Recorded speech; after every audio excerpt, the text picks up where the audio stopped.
your first round pick, I think most of us who aren't buying into all the Shedeur Sanders hype are looking at this pretty straightforward. They're going to take the Weidl plan has started to take effect. Heavy offensive line last year, probably heavy defensive line this year, at least 2 picks in the top 4, maybe on the defensive line if it falls that way because it's a deep D-line draft. It's the Weidl plan. It's the Philly plan. You rebuild the trenches and then you step on the gas from there, especially because there isn't a franchise quarterback available to you in this draft. So you have Derek Harmon going first at 21, as do I. I love the guy if this ends up being the pick because I've used the phrase before. I think it's going to end up being accurate. He's Cam Hayward 2.0. Yeah.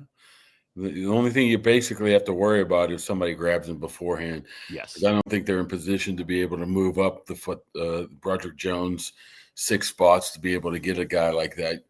I mean, he can go anywhere from 12 to 30 right now. Harmon. Yeah, there's people that have him falling out of the first round. I don't buy into that. I don't buy into him going top 15 either. I think he's right there in that 15 to 25 sweet spot. You have to watch the Bengals. You got to watch the Bengals.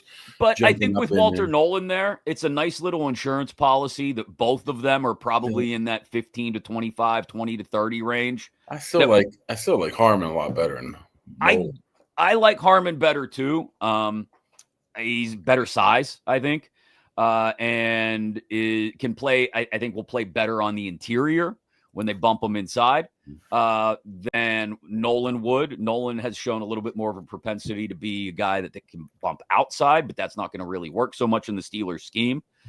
So Harmon is the better fit, I think, for the Steelers. We both have him going to the Steelers at 21. No trade up for anything. That's silly given the draft capital that they don't have at their disposal this year, and no trade back. Although, I'll say it again, I said it yesterday, if both Harmon and Nolan are still available at 21 and someone pays them pretty well, like a 3rd-round pick for the opportunity to move up 5-6 spots from the mid to late 20s to 21, I think they'd have to seriously question not doing that. Why wouldn't you if both of those D linemen are still available and you have a good feeling about being able to move back 3, 4, maybe 5 picks and still get that guy, one of those guys? Oh, you're taking a chance. If somebody else jumps up, somebody else wants him, then all of a sudden you lose the guy that you want.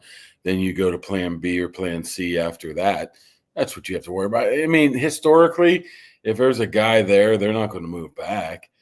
I mean, I guess the only time they did that was with Hampton, but they were pretty much sure that nobody behind him was going to grab him beforehand. So that's why they were able to do that. So I find it very, very unlikely for them to even go back a couple spots. I think they're going to have one of their top 5 people still left on the board at 21 and saying, we're not giving up a sure first-round pick for taking a chance. So I just think they're staying put.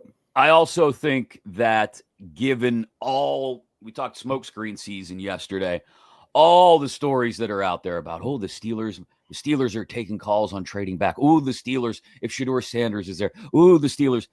That is classic, and Mike Tomlin alluded to this during his press conference on Tuesday with Omar Khan, and we talked about it yesterday. He knows exactly how to play the room, and in this case, the room is the national media and all the stuff that they are not only feeding the public, but feeding all the other GMs and head coaches around the